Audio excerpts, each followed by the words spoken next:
Новини про грузинські протести проти нелегітимно обраної прокремлівської влади не зникають зі шпальт.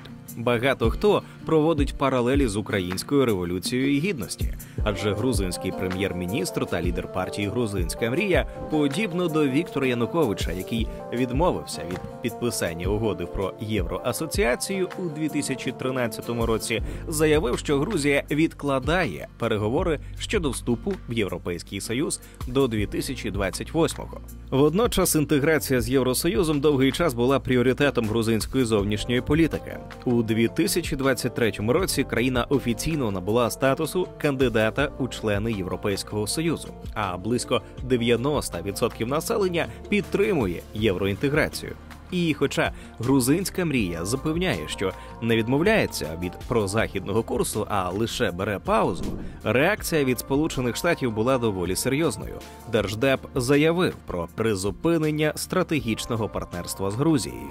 У далекому 2011 році російська економістка Лариса Буракова випустила книгу-бестселер «Чому Грузії вдалося?», яка розповідала про успіх реформ у Кавказькій країні. В Україні теж зачитувалися цією книгою. Її цитували. Вона повинна була лежати на полиці людини, яка вважала себе реформатором. Ще 10 років тому, після перемоги Євромайдану, українські експерти та аналітики закликали брати приклад з грузинських реформ. Втім, вже у 2012 році до влади в Грузії прийшла політична сила, що контролювалася людиною з міцними зв'язками із Росією, а залежність від країни-терориста із часом все більше зростала. Сьогодні грузинська влада боїться повторення українського сценарію Майдану, радикалізацію протесту та повалення влади грузинської мрії. Однак досвід останніх років вказує на те, що в Грузії може реалізуватися білоруський сценарій, якщо суспільство не змусить чинну владу піти. Тому сьогодні пропонуємо розібратися, чому, попри успішну модернізацію країни та орієнтацію на європейські цінності, проросійська правляча партія змогла демократичним шляхом прийти до влади та узурпувати її. Грузія після розпаду СРСР, економічна криза та революція троянд. Грузія – невелика країна на Кавказі. Її територія у 9 разів менше за Україну – 69 700 квадратних кілометрів, із населенням близько 4 мільйонів осіб, майже 40% із яких проживає у сільській місцевості, що на 10% більше, ніж в Україні. Для початку коротко оглянемо недалеке минуле Грузії. З СРСР країна вийшла однією з найбідніших країн на пострадянському просторі. За показником ВВП на душу населення біднішою за Грузію на Євразійському континенті у 1991 році були тільки Боснія та Герцеговина, Узбекистан, Албанія, Киргизстан, Таджикистан і Вірменія. Драматичні зміни в економіці після здобуття незалежності сьогодні, ймовірно, є однією з причин, чому представники старшого покоління ностальгують за радянськими часами.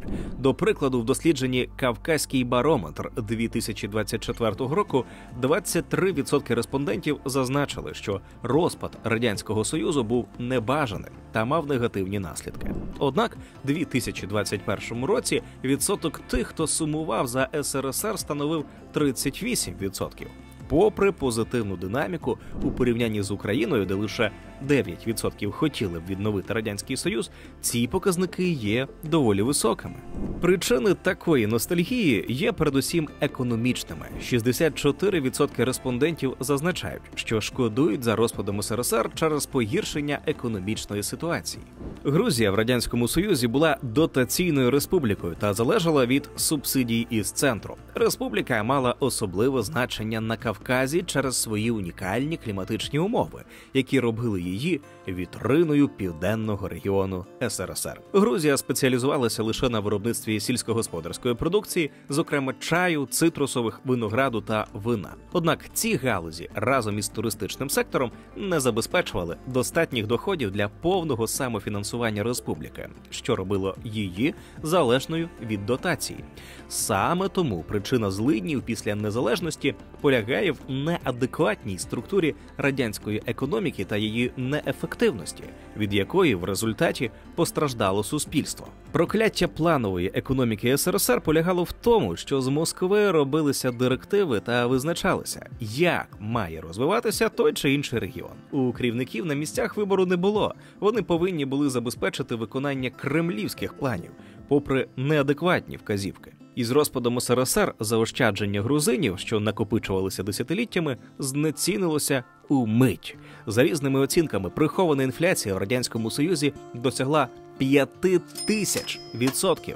Однак і через російську пропаганду, і через банальну економічну неграмотність певна частина населення продовжує ностальгувати за імперією зла, що є однією з передумов для проросійських настроїв в Україні. Отже, під час здобуття незалежності Грузія мала особливо складний економічний транзит до ринкової економіки. До прикладу, ВВП на душу населення відновилося до рівня 1991 року лише у 2006 році та становив $5980, що було значно меншим за ВВП однієї з найуспішніших постсоціалістичних держав – Естонії, та менше, ніж в Україні. Рівень економічної нерівності при цьому був достатньо високий і у 90-х зростав. Коефіцієнт Джинні, за допомогою якого вимірюють нерівність у доходах, у 1988 році становив 0,31, а у 1998 році зріс до 0,41. Попри те, що у Світовому банку немає повної інформації про економічну нерівність в Україні в той період, бачимо, що в окремі роки, наприклад, у 1996-му, у Грузії показник був вищий. Впевнені, що всі колись чули історію про бідні та голодні 90-ті в Україні. Так ось, у Грузії все було іще гірше. Протягом 90-х років жоден із грузинських політиків так і не наважився на проведення радикальних економічних реформ для прискорення становлення ринкової економіки. Першим президентом країни став Звіат Гамсахурдія, однак його правління було недовгим. Вже у січні 1992 року він був усунутий від влади внаслідок державного перевороту, інспірованого Росією, яка не бажала втрачати країну з орбіти свого впливу. До цього у 1991 році розпочалася Південно-Осетинська війна, за підсумками якої сепаратисти за підтримки Москви зберегли контроль над районами Цхінвалі, Ява, Знаурі та частинами Ахалгорі. Гамсахурдія мав націоналістичні погляди та був колишнім радянським дисидентом, який у своїй програмі виступав за поступову приватизацію та перехід від соціалістичної командної економіки до капіталістичної ринкової економіки. Він підтримував соціально орієнтовану ринкову економіку, яка синтезувала б вільну працю та гарантії соціальних прав, повагу до приватної власності та суспільної користі, вільне підприємництво та чесну конкуренцію. Тож, хто зна, якби не російське втручання, то грузинське економічне диво сталося б вже у 90-х. Після перевороту влада перейшла до Едуарда Шеварднадзе у 1992 році, колишнього міністра закордонних справ СРСР. Хоч Шеварднадзе намагався зміцнити демократичні інституції, його правління було позначене катастрофічно великим рівнем корупції, яка із роками тільки прогресувала. У 2002 році Грузія була на 85-му місці в рейтингу індексу сприйняття корупції від Transparency International. А у 2003-му виявилася однією із найбільш корумпованих країн світу, опустившись майже на 39 місць униз. Попри припинення війни та встановлення домовленостей із Москвою щодо безпеки в Південній Осетії, російська присутність залишалася доволі відчутною у Грузії. Поки ситуація була замороженою, осетини та грузини вели жвавий обмін і неконтрольовану торгівлю. Невирішеність конфлікту сприяла розвитку таких незаконних дій, як викрадення людей, обіг наркотиків та торгівлю зброєю. До кінця 2003 року низка правоохоронних органів із Південної Осетії та, власне, Грузії брали участь у злочинній економічній діяльності. Влада обох сторін співпрацювала, щоб отримати прибуток від незаконної торгівлі, як і російська митниця та миротворчі війська. Закономірною реакцією на зростання корупції та відсутності рішучих економічних реформ стала революція троянд 2003 року. Як і зараз, передумовою стала фальсифікація виборів. Шеварднадзе пішов у відставку, а до влади прийшла команда молодих реформаторів на чолі з Міхеїлом Саакашвілі. До неї, зокрема, входив Каха Бендукідзе, міністр економіки та державний міністр із координації економічних реформ. Грузинське економічне диво. Команда Саакашвілі отримала від суспільства величезний кредит довіри. Майже 97% проголосували за нього на президентських виборах. Результати були відповідними. За даними МВФ, у період із 2005 по 2013 рік Грузія мала одні з найвищих у світі темпів зростання ВВП. У 2005 та 2006 понад 9%, у 2007 – 12%. Завдяки лібералізації економіки рівень економічної свободи стрімко зріс. Із 45-го місця у 2004 році вже у 2006-му країна піднялася на 5 позицій, а у 2011-му остаточно закріпилася в категорії переважно економічно вільних країн згідно з даними канадського аналітичного центру Fraser Institute. Згідно з іншим індексом економічної свободи від аналітичного центру Heritage Foundation та видання Wall Street Journal, у 2003 році Грузія посідала 66-те місце у світі зі 127 і мала статус переважно невільної країни. А вже у 2013 році була 21-ю серед 177 країн і мала статус переважно економічно вільна країна. В основі економічних реформ у Грузії лежав принцип орієнтації на інтереси підприємців. Тому команда Бендукідзе впорядкувала податкову систему. За 4 роки реформ кількість податків із 21 скоротилася до 6. Ставка ПДВ була знижена із 20 до 18%, а податок на доходи фізичних осіб було поєднано із соціальним внеском, а загальну ставку зменшено більш ніж удвічі до 25%. Це призвело до зростання бізнес-активності. Кількість зареєстрованих підприємств в період між 2004 та 2018 роками зросла у 6,5 разів, порівняно із попереднім десятиліттям. Зростання кількості підприємців своєю чергою означає зростання податкових надходжень, що дозволило збільшити обсяг соціальних видатків. За даними Світового банку, до початку глобальної фінансової кризи 2008 року показник зростання податкових зборів відносно ВВП склав 24,2%. Середня заробітна плата також зросла зі 126 ларі, це $44 США, у 2003 році до 590 ларі, тобто $200 США у 2010 році. Успіх Грузії у період реформ стався завдяки тому, що в людей з'явилося більше важелів щодо поліпшення свого матеріального становища шляхом підприємницької діяльності. Каха Бендукідзе наполягав на розвитку економіки на основі приватної ініціативи, застерігаючи від шляху Куби чи Північної Кореї, де існує велике державне втручання.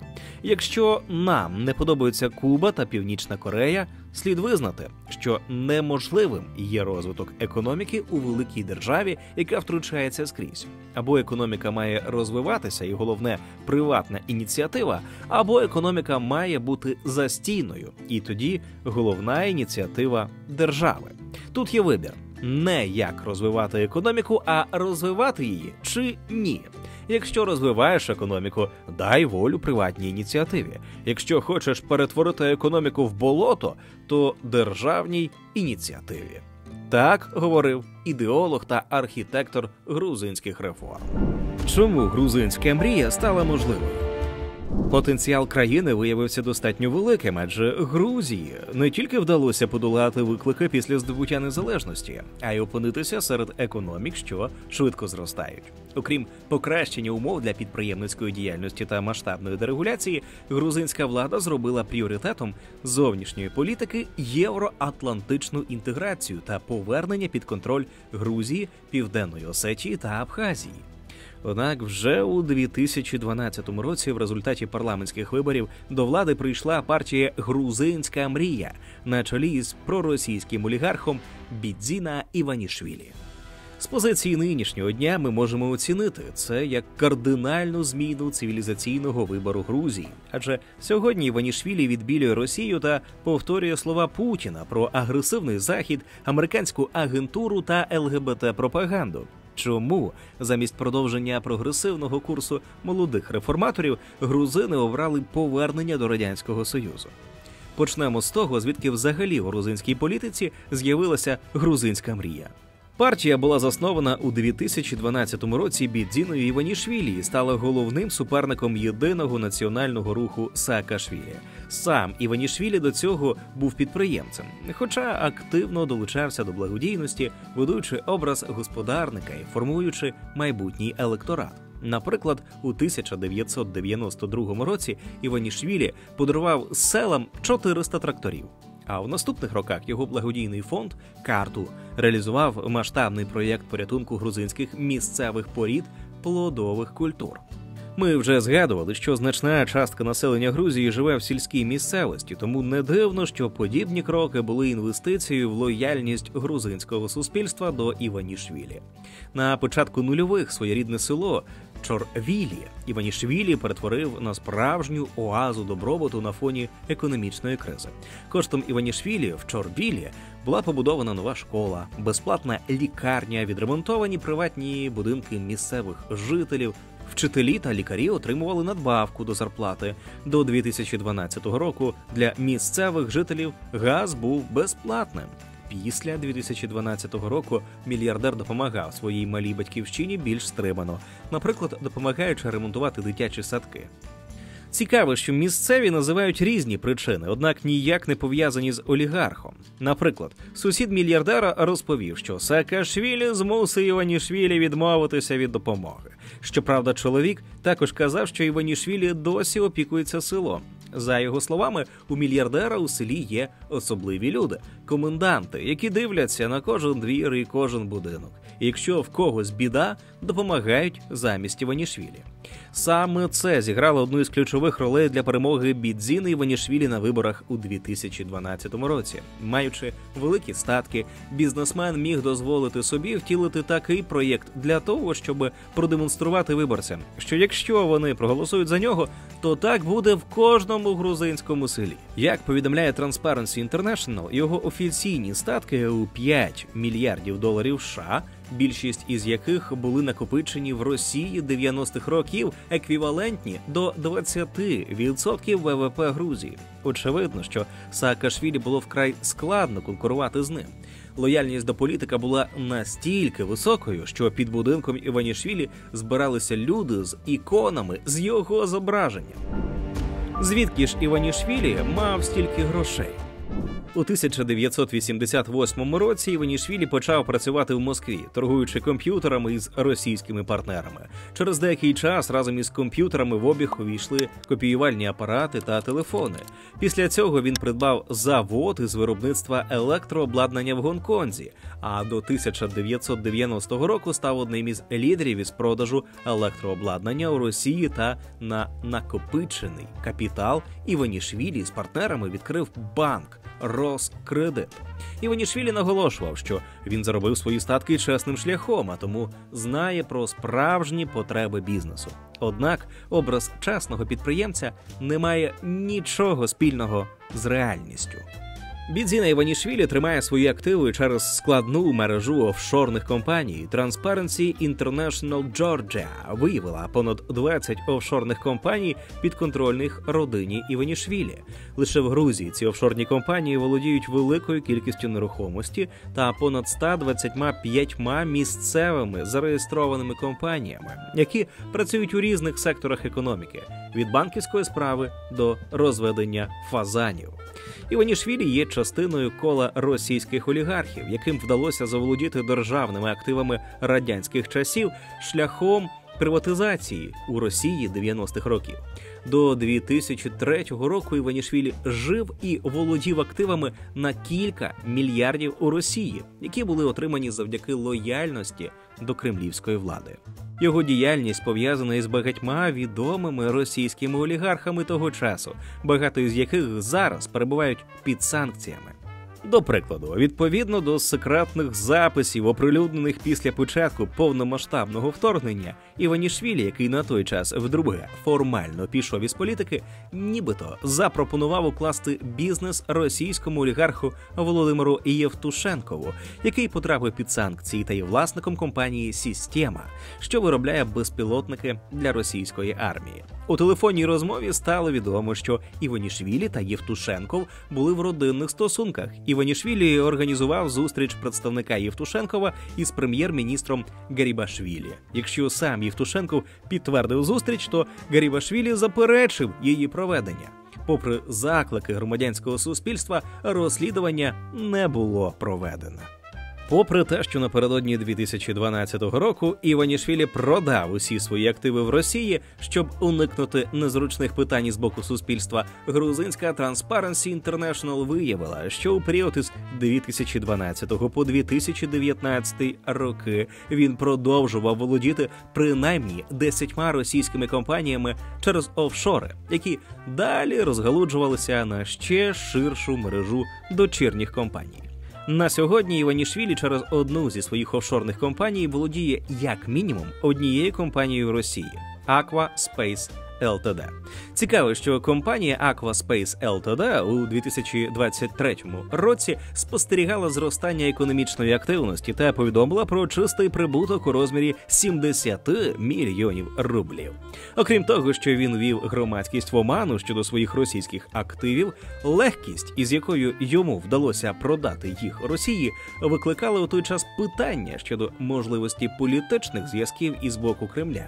Інший цікавий факт із біографії Іванішвілі – це його участь у схемі із доставки озброєння в Анголу в обхід санкцій Організації Об'єднаних Націй із 1993 по 1998 роки, де йшла громадянська війна. Гроші за озброєння виводилися через вже згаданий банк «Роскредит». Патріотичні погляди Іванішвілі також викликають значні сумніви через його залучення в передвиборчу кампанію генерала Олександра Лебедя у 1996-му. Його кандидатура була частиною плану із приходу Бориса Єльцина до влади, адже після першого туру він підтримав майбутнього російського президента. Водночас саме Лебедь керував спецзагонами проти демонстрантів у Тбілісі під час акцій за незалежність Грузії, а його дивізія винна у кровопролитті під час заворушень.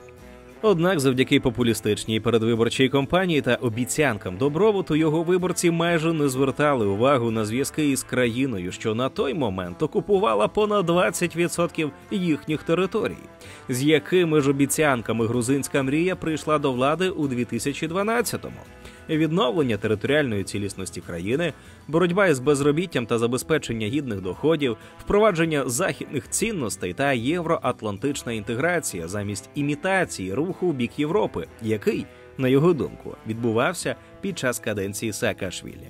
Ще у 2012 році олігарх та його партія декларували про західну орієнтацію, а вже сьогодні лідери партії заявляють про призупинення інтеграційних процесів. На початку своєї політичної активності грузинська мрія намагалася зберігати так звану прагматичну багатовекторність і не розривати стосунки остаточно ані з Росією, ані з Європою. Такий підхід також дозволив завоювати довіру виборців. Річ у тім, що після п'ятиденної війни у 2008 році, коли Росія вдерлася на територію Грузії, щоб примусити її до миру та визнати незалежність сепаратистських регіонів Абхазії та Осетії, громадська думка в Грузії зазнала суттєвих змін. Значна частина населення вважала, що росіяни не намагалися б атакувати, якби Грузія була членом НАТО. Згідно з дослідженням грузинського аналітичного центру Інститут політичних досліджень, членство в НАТО підтримали 73,2% населення, постраждалого від війни, порівняно із 64,9% решти опитаних. А членство в Європейському Союзі підтримали відповідно 85 і 75% населення відповідно. Тому, попри свої зв'язки з російським капіталом та політикумом, Іванішвілі був вимушений миритися із цими настроями для того, щоб прийти до влади та почати повільно повертати курс країни в бік Росії. Цікаво, що більшість опитаних грузинів у 2009 році звинувачували тодішню грузинську владу на чолі з Саакашвілі у початку війни.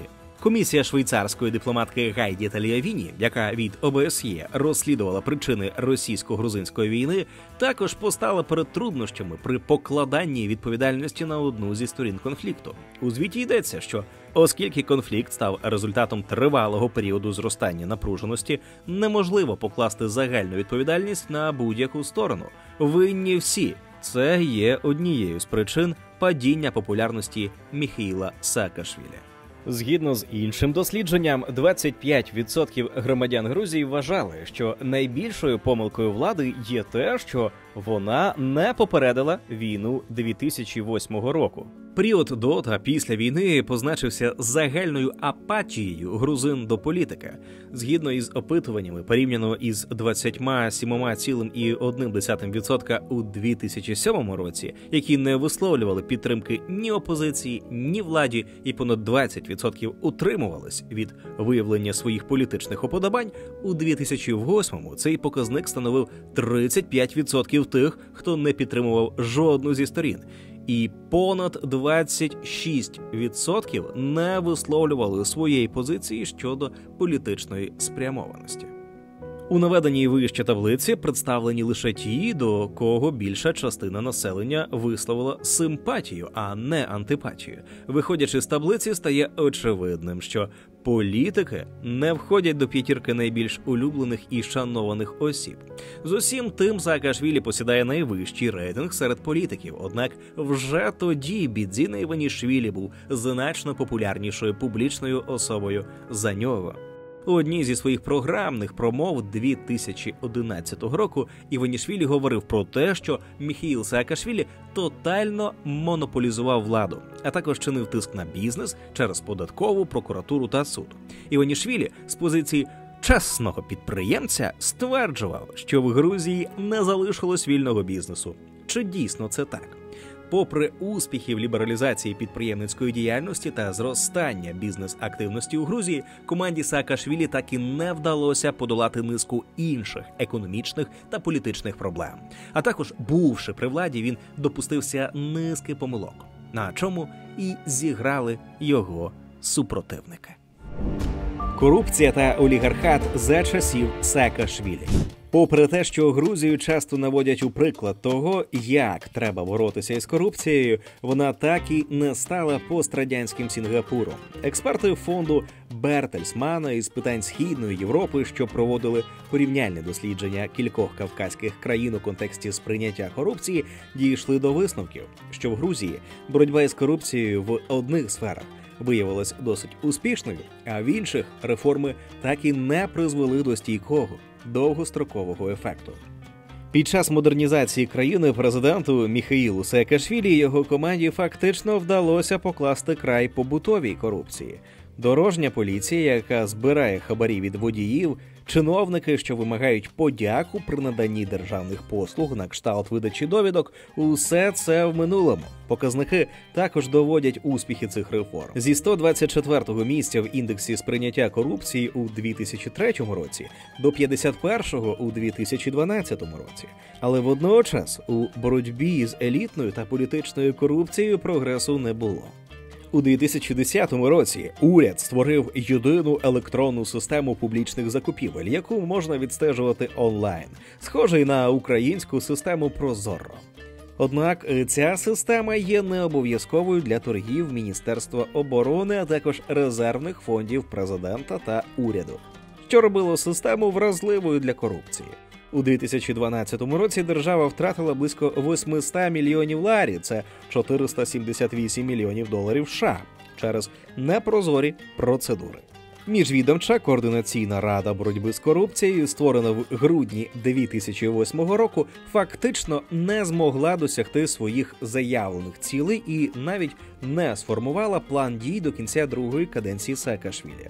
Владі також не вдалося забезпечити незалежність суддів. І у підсумку політики, як і раніше, впливали на систему судочинства, просуваючи бізнес-інтереси людей з його оточення. Позитивні дерегуляційні та проринкові реформи Саакашвілі, які мали б зменшити рівень корупції, не спрацювали так, як очікувалося. Але справедливості заради, за 10 років після революції троянд у 2003 році Грузія зробила дивовижний прогрес у верховенстві права порівняно з Україною. На жаль, нам ще дуже далеко до грузинів. Тим не менш, у ті роки сам Міхеїл Саакашвілі подекуди поводився не зовсім відповідно до принципів верховенства права. Зокрема, мали місце зловживання дискрецією у податку на прибуток для боротьби із політичними опонентами. Радикальна приватизація в галузі охорони здоров'я призвела до того, що ринок медичних послуг контролювався кількома монопольними підприємствами, що призводило до завищення цін на ліки та послуги. Загалом, американська неурядова організація Freedom House у 2010 році заявила, що рівень корупції в Грузії залишився таким же, як і був у період із 1999 по 2000 роки. При цьому корупція для Грузії залишається проблемою. Команда Саакашвілі дійсно вивела Грузію зі стану failed state – недієздатної держави. І це сталося у 2003 році. І успіх їхніх реформ, зокрема, можна пояснити тим, що вони не були пов'язані економічними інтересами з великим бізнесом, який намагався лобіювати свої інтереси. Вони протиставляли себе олігархічному прошарку населення, що складався із найбагатших бізнесменів, кровно споріднених із тодішнім президентом Едуардом Шеварднадзе. Коли процес боротьби з олігархатом часів Шеварднадзе дійшов кінця у 2007-2008 роках, і уряд Саакашвілі не зміг запровадити ефективні інституції, спроможні забезпечити розмежування бізнесу і політики, постав новий олігархічний клас, що мав у собі колишніх міністрів та близьких друзів Міхеїля Саакашвілі. Він залучав великий бізнес, створюючи монополії та зосереджуючи ресурси у небагатьох гравців для того, щоб консолідувати контроль своєї політичної партії над державним апаратом. Нові олігархи співіснували із певними старими олігархами задля того, щоб фінансувати єдиний національний рух після революції троянд. На відміну від парламенту, обраного у 2004 році, у 2008 році в ЄНР входив уже цілий ряд багатих бізнесменів. Вважається, що цей уряд уклав державні контракти із дружніми компаніями в обмін на політичну підтримку.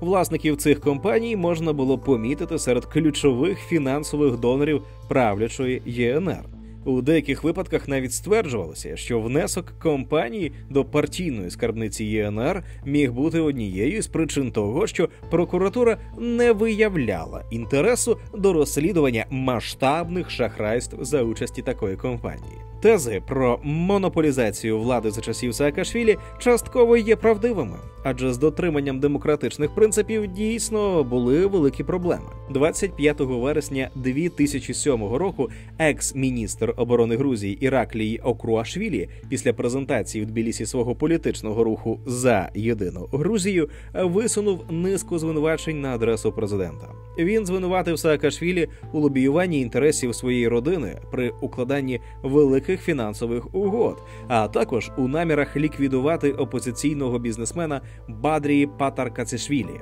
Після затримання та вислання Окруашвілі розпочалися демонстрації, що були жорстко розігнані поліцією. Влада встановила обмеження для опозиційних ЗМІ та свободу зібрань, ввівши надзвичайний стан. Відповідаючи на вимоги опозиції провести дострокові вибори, Саакашвілі призначив дострокові президентські вибори на 5 січня 2008 року, давши своїм опонентам мало часу для підготовки. Саакашвілі виграв переобрання, набравши приблизно 53% голосів, однак спостерігачі ОБСЄ відзначили низку порушень. Панівна партія та її союзники отримали 119 зі 150 місць на травневих парламентських виборах, а опозиція знову заявила, що голосування було сфальсифікованим. Десяток опозиційних кандидатів, які перемогли, відмовилися зайняти свої місця, і міжнародні спостерігачі виявили, що влада не змогла розв'язати проблеми, зазначені під час президентських президентських виборів. Грузинські опозиційні фракції продовжували виступати проти Саакашвілі у 2009 році, і протистояння між двома сторонами, хоча і досі були інтенсивними, відбувалися у дещо більш стабільній і вседозволеній обстановці, ніж у попередні 2 роки. У квітні лідери опозиції вимагали відставки президента. Його відмова призвела до серії вуличних протестів і арештів, які тривали влітку.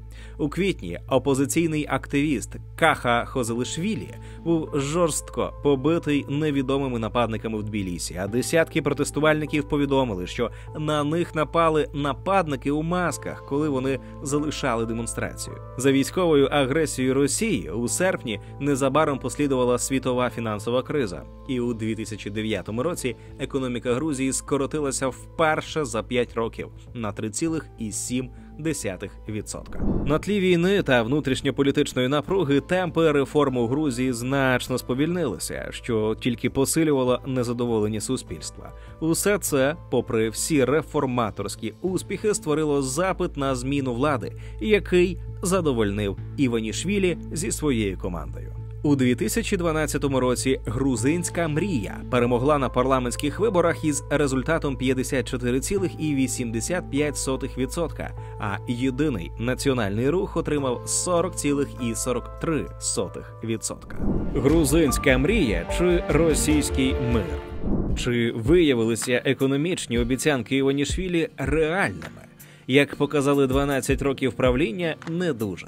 Попри дуже сприятливі умови для швидкого економічного розвитку із проведеними фундаментальними ринковими реформами, уряди грузинської мрії були переважно невдалими в економічній політиці. За основними економічними показниками, перші 8 років правління грузинської мрії є більш невдалими, ніж правління колишнього президента Едуарда Шеварднадзе. Темпи економічного зростання переважно сповільнювалися, доходи значної частини населення зменшувалися, а рівень життя майже не покращився. Складається враження, що країна розвивалася більше за інерцією попередніх років.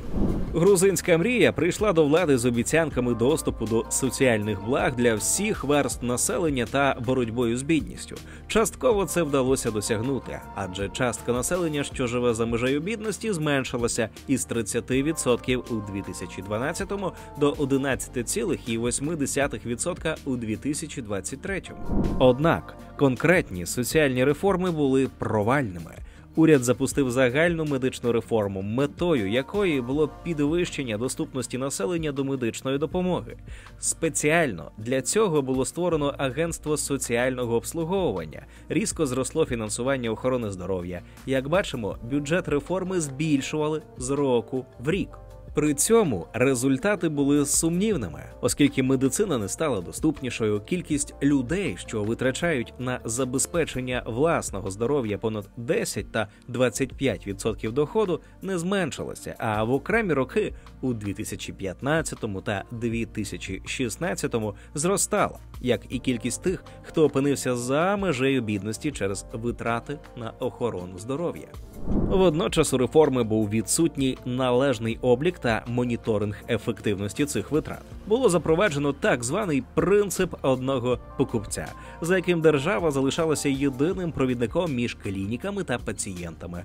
Приватне страхування, яке на той час намагалося закріпитися в охороні здоров'я, було майже повністю витіснене зі сфери. Неправильна цільова спрямованість програми нереально збільшила її витрати. Був надлишковий попит на медичні послуги, і на цьому тлі подорожчали послуги. При цьому програма не була спрямована на профілактику. Вона акцентувала увагу на вже встановленому діагнозі. Це не тільки дорого, але й неефективно з погляду охорони здоров'я. За статистичними даними, кількість ліжок на 1000 осіб у Грузії зростала із 3 у 2012 до 4,9 у 2020. Однак про неефективність політики свідчить падіння їхньої заповненості. У порівнянні з іншими розвинутими країнами стає зрозуміло, що це не є свідченням того, що в країні усі стали здоровішими після реформ грузинської мрії.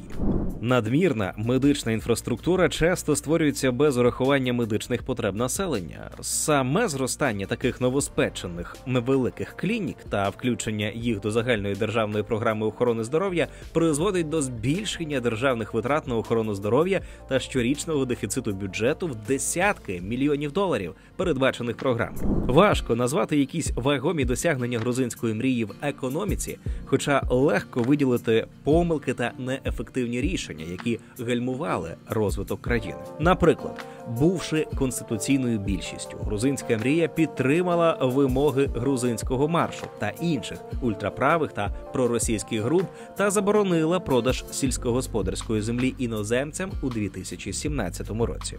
Закономірним наслідком було падіння інвестицій на суму майже 600 мільйонів доларів. Партія Іванішвілі робила великий акцент на підтримці виробництва сільського господарства. Розвиток галузі був нерівномірним.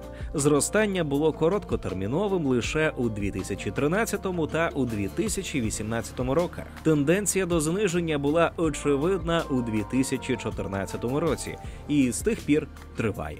Для порівняння, у 2012 році частка аграрного сектору у ВВП становила 9,2%, а у 2019-му – 7,2%. Ми вже згадували, що позиція грузинської мрії щодо зовнішньополітичного курсу була двозначною. З одного боку, продовження курсу на євроатлантичну інтеграцію. Грузія навіть підписала з Європейським Союзом угоду про асоціацію у 2014 році.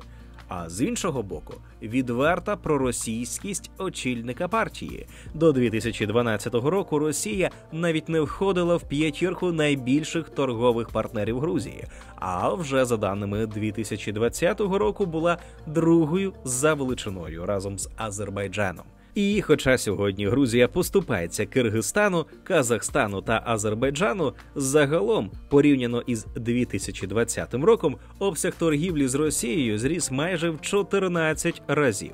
Попри те, що завдяки угоді про вільну торгівлю та пересування з Європейським Союзом грузинська продукція отримала вільний доступ до найбільшого ринку у світі, Росія зараз є найбільшим експортним ринком Грузії разом з Азербайджаном.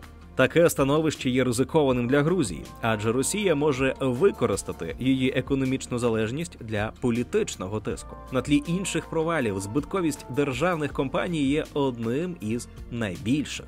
В наших попередніх відео ми розповідали, що державні підприємства здебільшого є неефективними. Однак у виняткових випадках деякі компанії просто неможливо приватизувати. Тож залишається лише реформувати їх, щоб зробити прибутковими та ефективними. До приходу до влади грузинської мрії у 2012 році прибуток державних підприємств становив 150 мільйонів ларів, це майже 53 мільйони доларів. Однак протягом наступних 5 років збитки державних підприємств Грузії досягли майже 2 мільярдів ларів, майже 670 мільйонів доларів. За останніми даними, загалом 236 підприємств належать державі, однак особливе значення з них мають лише 68. Тобто решту з них можна було б прозоро приватизувати, як це зараз робиться в Україні, для того, щоб розвантажити державний бюджет. Однак грузинська влада не робить цього, адже державні компанії є шляхом збагачення для корумпованих чиновників, а корупція – це те, на чому тримається політичний режим грузинської мрії. Пам'ятаєте слова Кахи Бендукідзе про приватизацію державної власності? Продається все, крім совісті. Грузинська мрія Іванішвілі якраз продала совість. Крім невдалих економічних рішень, корупція в Грузії та монополізація влади залишаються нерозв'язаними проблемами. Панівна партія також здійснює значний контроль над провідними ЗМІ країни, включаючи державні та приватні ЗМІ, а також над ключовими державними установами, включаючи правоохоронні органи. Як наслідок, ці органи не мають належної професійної автономії та не можуть ефективно розслідувати ймовірні випадки корупції, у яких причетні високопоставлені члени уряду та панівної партії. Нарешті, корупція має місце по всій судовій системі, де існують неформальні угоди між партією влади та групою старших суддів, де ті судді, які виносять сприятливі рішення для уряду, винагороджуються довічними призначеннями. Попри те, що Іванішвілі пішов у відставку з посади прем'єр-міністра, він залишається сірим кардиналом і найвпливовішою людиною Грузії. У цій неформальній владній структурі багато людей перейшли з роботи в приватних компаніях Іванішвілі на високі посади в уряді, забезпечивши йому додаткові важелі контролю. Таким чином, компанії Іванішвілі отримали вигоду від низки урядових рішень, у тому числі щодо приватизації державного майна та видачі дозволів на будівництво в заповідних зонах. Теперішню в Грузії систему можна було б описати як «state capture», де приватні інтереси визначають політику держави. Чому ж населення продовжувало обирати грузинську мрію, попри всі недоліки її врядування? По-перше, є серйозні підстави сумніватися у чесності не тільки виборів 2024 року, а й попередніх. До прикладу, у 2018 році фонд Іванішвілі використовувався для масової скупки голосів.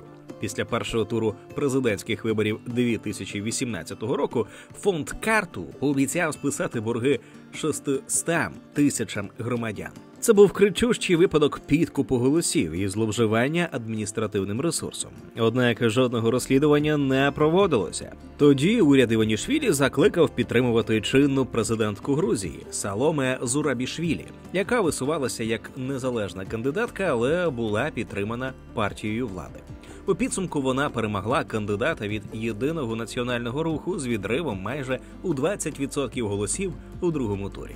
Ймовірно, проєвропейська орієнтація Зурабішвілі переважила після того, як грузинська мрія та Іванішвілі показали своє справжнє обличчя, відверто підтримуючи Росію після початку повномасштабного вторгнення в Україну. Громадянське суспільство Грузії не відреагувало на фальсифікації ані у 2018, ані у 2020 році під час парламентських виборів через те, що не було достатньо розвиненим та згуртованим.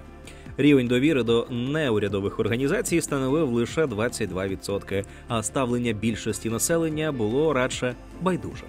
Згідно із дослідженнями, більшість громадських ініціатив Грузії, попри підтримку ліберально-демократичних цінностей, залишаються аполітичними та декларують нейтральність стосовно різних політичних сил. А цінності, пов'язані з політичною та громадською активністю, є важливими лише для 22% молоді Грузії. Втім, після того, як чинна влада переступила червоні лінії та порушила чинний консенсус щодо європейського майбутнього Грузії, спочатку у травні 2024 року, після прийняття закону про іноагентів, а згодом після фальсифікації парламентських виборів, громадянське суспільство продемонструвало рішучу незгоду. По-друге, громадські настрої у Грузії є дуже полярними. Складається враження, що в межах однієї країни проживає два абсолютно різних суспільства.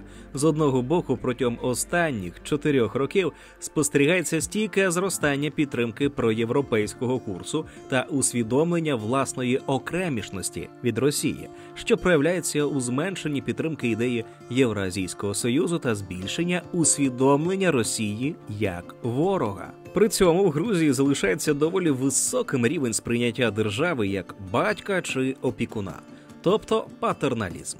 Подібні суспільні настрої зазвичай породжують таких політиків, як Іванішвілі, що своєю демонстративною турботою про народ насправді прикриває власні, нечесно нажиті статки та продовжує збагачувати себе та своє оточення внаслідок ресурсу влади. Найбільш політично активне та свідоме грузинське населення концентрується переважно в Тбілісі. Натомість жителі сільської місцевості, що становлять майже 40% населення, здебільшого не цікавляться політикою. Вони знають значно більше про грузинську мрію, яка перебуває при владі вже 8 років. Натомість опозиційні партії не інвестують гроші і час у сільські райони чи невеликі міста, в основному через брак ресурсів і переконання, що їм слід зосередитись на областях, де їхні шанси на успіх більші. Крім того, люди в сільських районах більшою мірою залежать від державних послуг, а вони контролюються грузинською мрією, що робить відкриту підтримку опозиції ризикованою.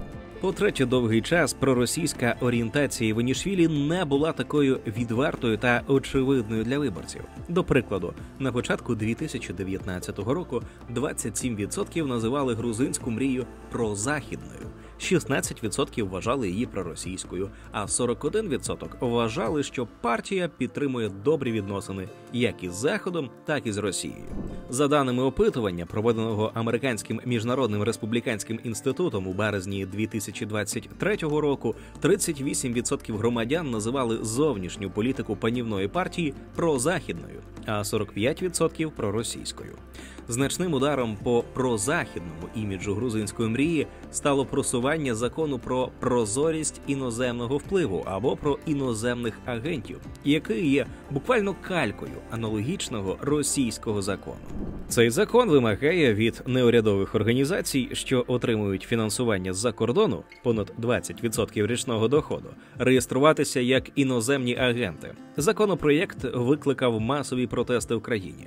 Опозиція називала його спробою придушити громадянське суспільство і перешкодити зв'язкам із Заходом. З квітня по травень 2024 року цей законопроєкт проходив палкі дискусії в парламенті. Його ветувала президентка країни Саломе Зурабішвілі. Однак грузинська мрія подолала вето.